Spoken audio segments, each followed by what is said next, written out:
Queridos irmãos, queridas irmãs, neste domingo a liturgia propõe uma reflexão que é essencial para a nossa vida. Aquele homem pergunta para Jesus: Senhor, é verdade que são poucos que se salvam? Na verdade, essa preocupação dele é um anseio de todo o coração humano. É algo que todos nós temos dentro de nós, a preocupação com a vida eterna. O ser humano sabe que foi criado para algo maior. O nosso coração sente que nós temos algo a mais, que existe algo mais profundo. O nosso coração sabe e anseia por algo que nada neste mundo pode preencher.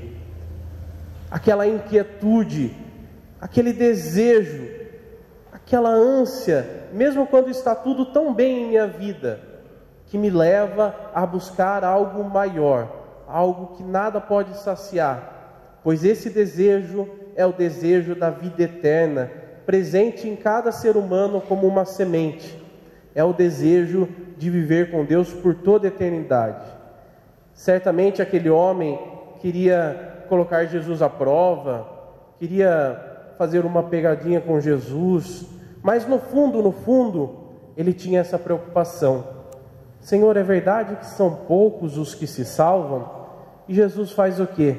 Jesus não responde diretamente, não diz para ele: olha, é um número que vão ser salvos. Mas Jesus fala o quê?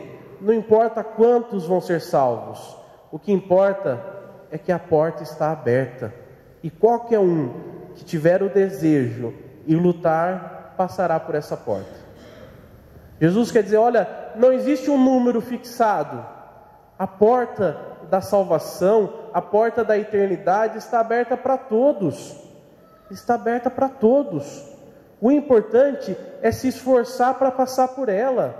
O importante é se esforçar para amar. E que o amor nos faça ficar estreitos como aquela porta, para passar por ela.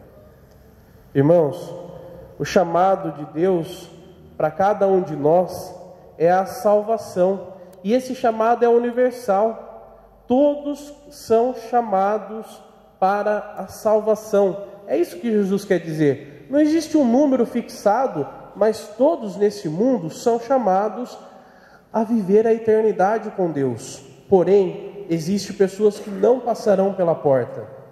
Existem pessoas que não passarão pela porta. Por quê? Porque existem cristãos acomodados. Existem cristãos que se acomodaram, que deixam a vida passar, que vão tocando o barco e não se questionam.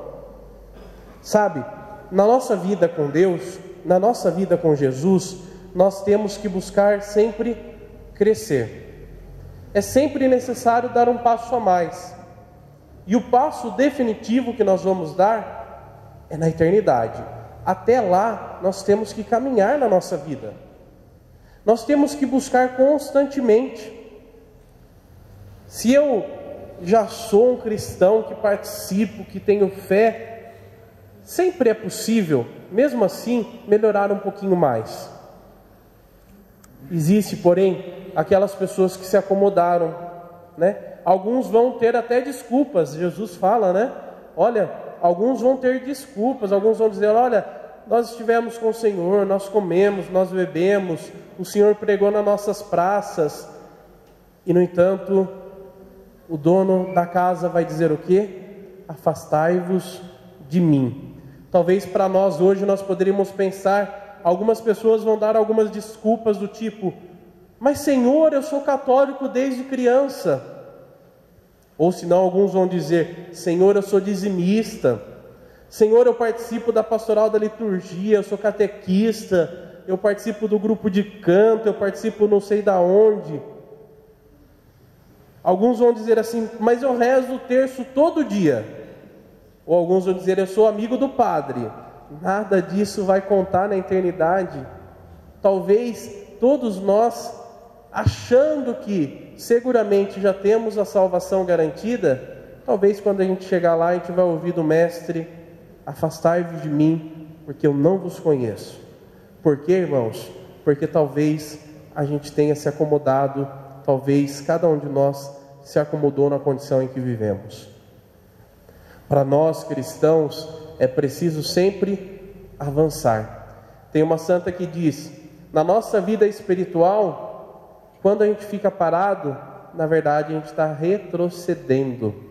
Na vida espiritual é preciso sempre avançar, é preciso sempre crescer, porque ser cristão não é uma questão de tradição, de costume, mas é antes de tudo uma relação de amor.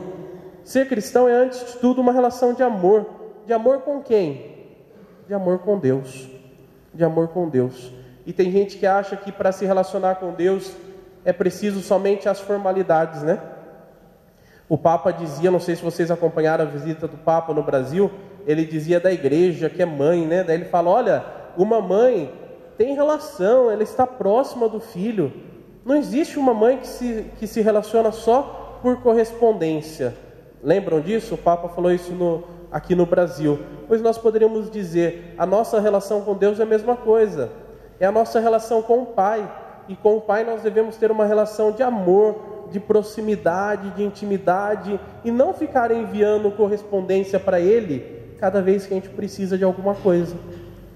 A nossa relação com Deus tem que ser uma relação de amor. Sabe por quê? Porque o futuro, a eternidade, vai depender de como nós vivemos o hoje. Por isso que o Senhor corrige. Na segunda leitura diz assim: meu filho, não despreze a educação do Senhor, não desanime quando Ele te repreende. Por quê? Porque é necessário, nesta vida, ouvir a voz de Deus, ler os Evangelhos, ler a Sagrada Escritura e deixar o Senhor nos corrigir. Justamente porque o que eu faço aqui neste mundo contará no mundo futuro. Essa vida é como um trampolim que deve me lançar para a vida futura. Algumas pessoas dizem assim: padre, mas é muito tempo de catequese. Imagine meu filho, tem algumas mães que reclamam, né? Imagine meu filho vai ficar 3 anos na catequese, padre. Em primeiro lugar, que a mãe devia ficar feliz, né? É melhor 3 anos na igreja do que 3 anos na rua, buscando drogas e outras coisas. Mas enfim, padre, 3 anos é muito tempo. Daí o padre vai lá e fala assim: olha, hoje vai ter curso bíblico. Vem meia dúzia de gente. Graças a Deus lá no Rosário está indo bastante gente. Mas muitas pessoas falam assim: curso bíblico para quê, padre? Não precisa de curso bíblico. Depois o padre vira e fala assim: olha, a gente tem que ler livro católico, tem que ler a palavra de Deus, tem que estudar sobre Deus. Daí a gente logo na nossa preguiça fala: ah, mas para quê? Será que é muito necessário mesmo? Olha, é preciso lembrar, aquilo que a gente vive aqui contará para viver a eternidade. É preciso nos deixar tocar por Deus, é preciso caminhar com Deus, se nós assim o queremos por toda a eternidade. Se o conhecimento que nós buscamos aqui nos leva a viver a eternidade com Deus, não vale a pena todo o esforço possível? Claro que vale. Vale a pena lutar, vale a pena conhecer, vale a pena estudar, vale a pena rezar. E é isso que a gente precisa entender. A grande pergunta de hoje é: como você vive o hoje? Quanto amor você deposita no seu presente? Jesus disse: afastai-vos de mim os que praticam a injustiça. A nossa vida, nós temos procurado viver a justiça de Deus? Temos procurado viver corretamente em Deus? Temos procurado viver o hoje com amor e dedicação, amor a Deus, mas sem dúvida nenhuma, amor ao próximo? Ou será que nós praticamos injustiça? Ou será que nós nos desviamos, achando que no nosso comodismo, porque eu vou à missa todo final de semana, eu vou ser salvo? É a grande pergunta que Deus nos deixa. Para encerrar, tem uma historinha que diz assim: havia um homem muito rico que ele deixou em testamento como ele queria ser enterrado. Daí na hora que ele foi fazer o testamento, ele disse, né: olha, eu quero que o meu caixão, não sei se vocês já conhecem, Eu quero que meu caixão seja levado por médicos, que pelo caminho se estenda ouro, todo o ouro que eu tenho se estenda pelo caminho, e que meus braços vão para fora do caixão, que eu tenha meus braços para fora do caixão. Daí alguém disse, mas por que o senhor quer tudo isso, né? Falou, olha, em primeiro lugar, para lembrar, os médicos vão carregar o meu caixão, para lembrar que medicina nenhuma no mundo pode me livrar da morte. O ouro espalhado no chão é para lembrar que nenhuma riqueza desse mundo a gente leva para o mundo futuro. E os braços para fora do caixão é para que todos vejam que deste mundo a gente não leva nada. É isso, irmãos. O que nós vamos levar para o mundo futuro é o amor e a justiça que nós aqui vivemos. E isso, olho nenhum vê. Somente Deus é que conta em seu coração. Que Deus nos ajude a caminharmos neste mundo com um olhar no mundo futuro. Louvado seja nosso Senhor Jesus Cristo.